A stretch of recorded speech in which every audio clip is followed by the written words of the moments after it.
Episode 555. Left with nothing to say, Chen Guo still followed Ye Shu and re-watched the match between Tyranny and Excellent Era. This time, it wasn't about watching for the spectacle or soaking in the atmosphere with a crowd of like-minded fans. This time, it was about truly appreciating the match, studying it. What was the reasoning behind Zhang Shenjie positioning his character, Stone Not Turned, like that? Ye Shu explained it all to Chen Guo in meticulous detail. For Chen Guo, it was like a whole new world had suddenly opened up before her eyes. Unlike watching a live broadcast, this viewing wasn't a continuous stream. Ye Shu would frequently pause, rewind, and rewatch sections, switching between different player perspectives. It was only then that Chen Guo realized Ye Shu wasn't watching the live broadcast of the match, but the replay file from the game system that gets uploaded to the official website afterwards. It's just like a player's match recording from the arena. When you replay it using the dedicated Glory recording tool, you can freely switch between various viewing angles. For studying a match, this recording file is the obvious choice. But these replay files are a must download, and they're not small.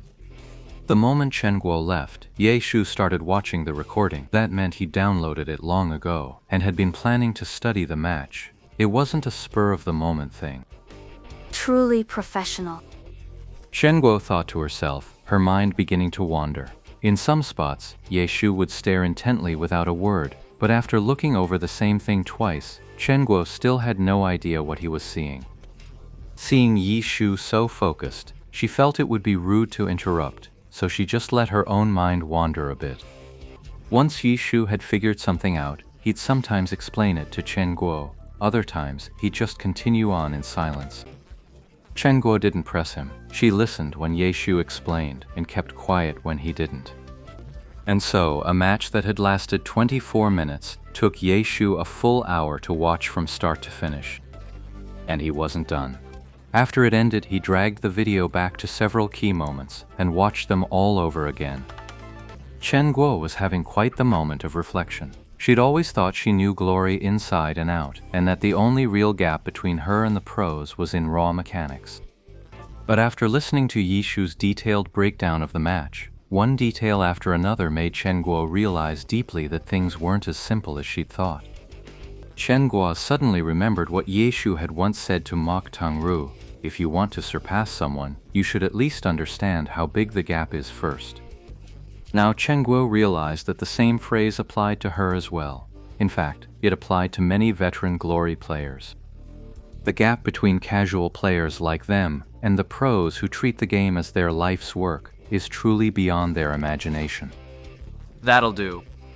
After reviewing a few more details, Ye Shu nodded and spoke. Done with your research? Pretty much.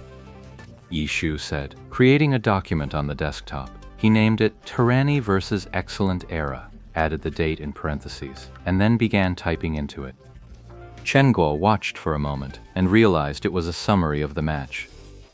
Ye Shu now wrote down all the points he'd discussed with Chen Guo earlier, compiling them into a document for the record.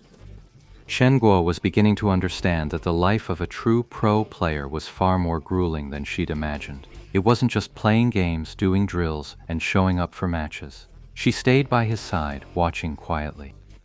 After saving the document, Ye Shu opened a folder that left Chen Guo utterly stunned. The folder was packed with countless documents just like this one, each named with a matchup and a date. These? The matches from the last 2 months. You watched all of them.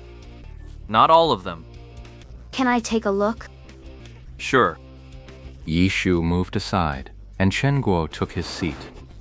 Chen Guo looked at the documents in the folder, then opened one. It was just like the one Ye Shu had just written, an analysis and record of specific details from a match, covering everything from tactics and mechanics to the player's psychology and decision-making in the moment. This is just too... Chen Guo wanted to say something, but couldn't find the right words. It's nothing, just part of the job. Ye Shu said dismissively. Is there anything I can help you with here? Chen Guo had discovered just how grueling a pro player's life could be. and if they were really going to form a team, Ye Shu would undoubtedly have it even tougher. She wanted to help shoulder some of that burden for him. Encouraging later on, you can help with organizing things. You can learn as you go. Once your skills improve, you can even try your hand at writing analysis reports. Me? I'm not cut out for that. Of course you can't do it now, but if you're serious about learning, then taking on this kind of work shouldn't be a problem. All right, I'll give it a shot. Shen Guo wasn't normally a person lacking in confidence, but when it came to glory, very few could maintain a strong sense of self-assurance when compared to Ye Shu. It's getting late. Time to turn in. We've got to open the shop at noon. Time to rest. What about you? I'll take a break too. Ye Shu said, a rare trace of weariness showing on his face. In Chen Guo's eyes, whenever he was playing glory, this man always seemed to have boundless energy. So what was so special about tonight? He tackled a few Heavenly Domain challenge quests and studied a match recording. All in all, those tasks seemed a bit more demanding than the usual leveling and dungeon runs. After tidying up, the two of them turned in for the night, and of course, they weren't going to get up until noon. When Ye Shu woke up and came out of his room, he found Chen Guo was already gone. After a quick tidy up, he headed out and downstairs.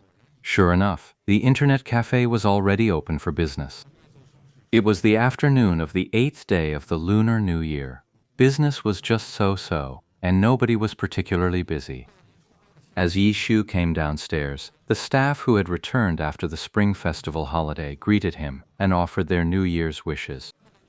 Ye Shu glanced around and spotted Chen Guo over by their dedicated machines, directing someone as they fiddled with something. Ye Shu knew this guy. He was Happy Internet Cafe's dedicated computer technician. He wasn't usually at the internet cafe, but he was basically on call whenever the computers had a problem. What's wrong with the computer? Ye Shu went over and asked. I'm planning to reconfigure these few machines, separate them from the main server, and run dedicated network cables for them. Why's that? Because this contains intelligence gathered and compiled by our team. We can't afford to be careless. Chen Guo said this with complete seriousness. You're not joking? Of course. I've already transferred your folder to this computer's hard drive. It's the only copy now, and I just encrypted it. I'll give you the password in a moment. Is that really necessary? After all, this is just an internet cafe. It's not like your club. We still have to be careful. Chen Guo cast a wary glance around the room. In that moment, every patron in the internet cafe seemed less like a customer and more like a spy sent to steal their confidential information. Ah, I see. Ye Shu gave a slight nod and said nothing more. He thought Chen Guo had handled this rather well. In the professional league, every team treats their equipment, tactical playstyles, and even their analysis of opponents as classified secrets, rarely ever making them public. Although the Happy Team only existed in name at this point, it was good that they were already thinking this way. Hey, isn't Tang Ru coming back today? Ye Shu chatted with Chen Guo while keeping an eye on her computer screen. He called. He'll be back tomorrow. She's been logging into the game a lot these days. Yeah, you guys are getting the better end of the deal with this Spring Festival event again.